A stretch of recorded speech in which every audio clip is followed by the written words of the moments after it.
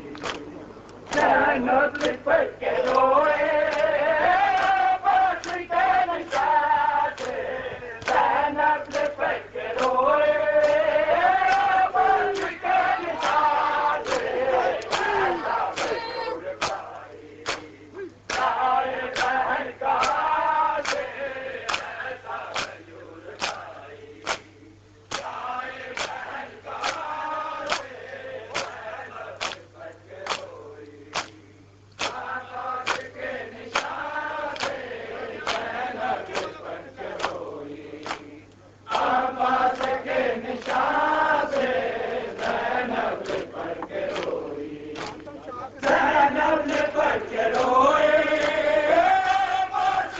عباس کے نشان سے زینب لپٹ کے روئی عباس کے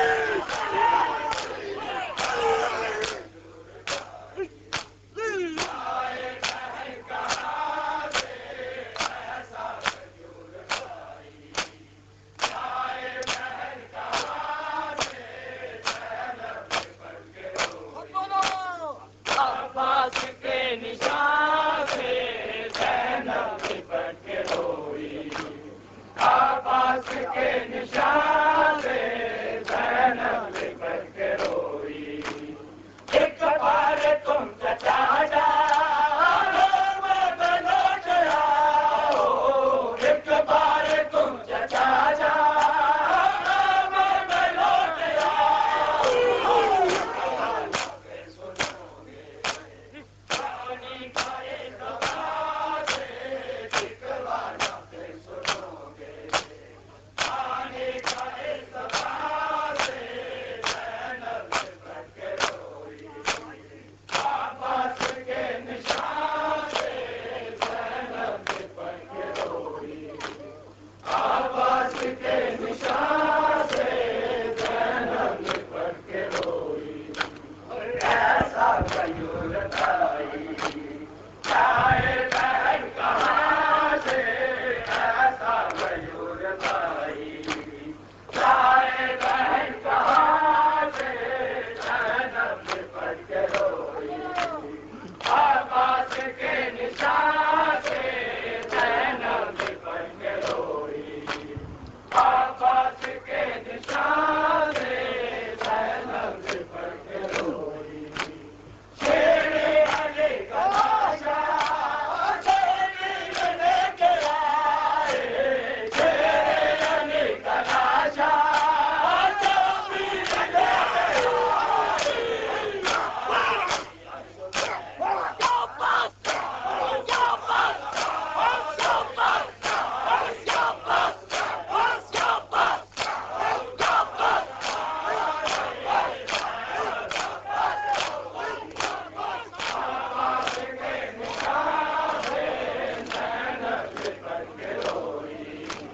عباس کے نشان سے زینب لپٹ کے روئی ایسا غیور تھائی سارے بہن کہاں سے ایسا غیور تھائی سارے بہن کہاں سے زینب لپٹ کے روئی عباس کے نشان سے زینب لپٹ کے روئی عباس کے نشان سے زینب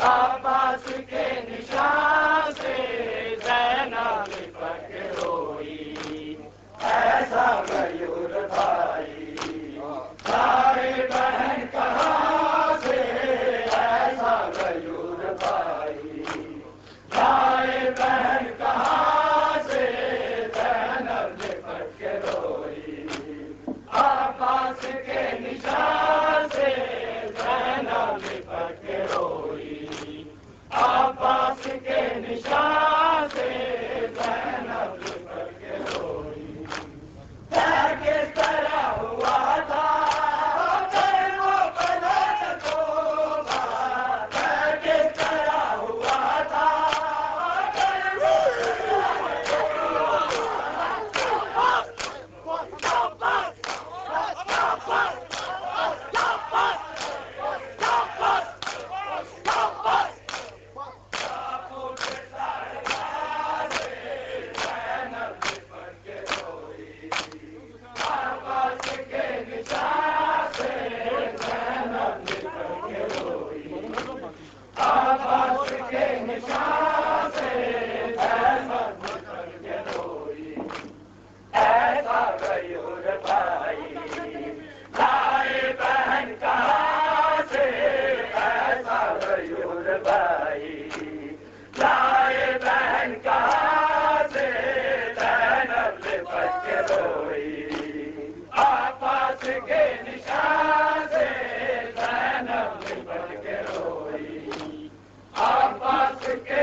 مجبور نہ کر غازی کہ میں زن سید تیرے مجبور نہ کر غازی کہ میں زن سید تیرے مجبور نہ کر غازی کہ میں زن سید تیرے مجبور نہ کر غازی کہ میں زن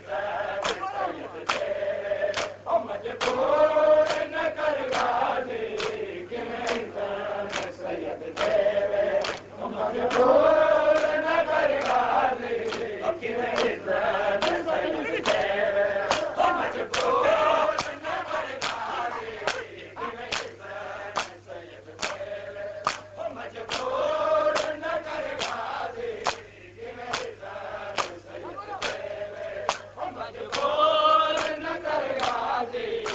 میں زن سید تیرے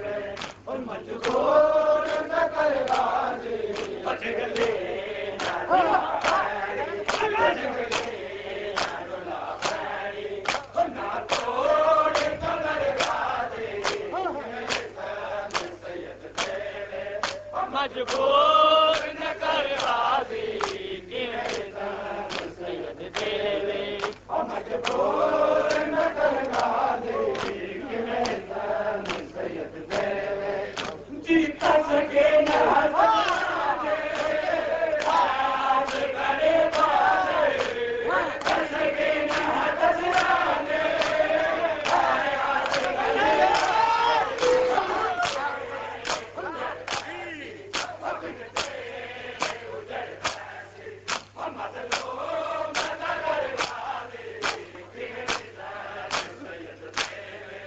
مجبور نہ کر غازی کہ میں زن سید تیرے مجبور نہ کر غازی کہ میں زن سید تیرے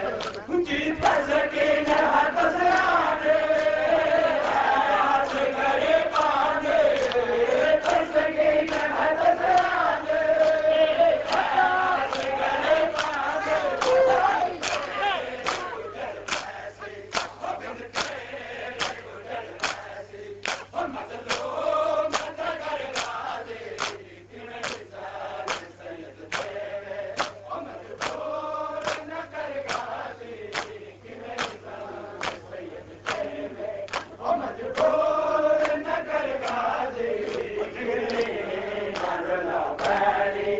جگلے جگلے نہ توڑ کمر غازی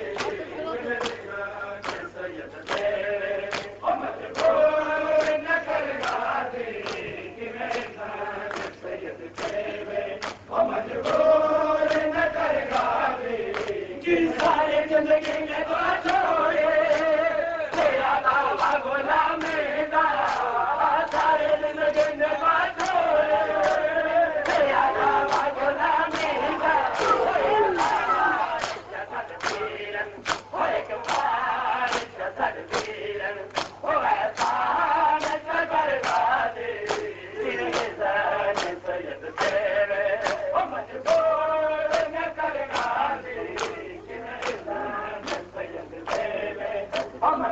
غازی کہ میں زن سید تیرے جیتا سکے نہ ہزارے آج کرے بازے کر سکے نہ ہزارے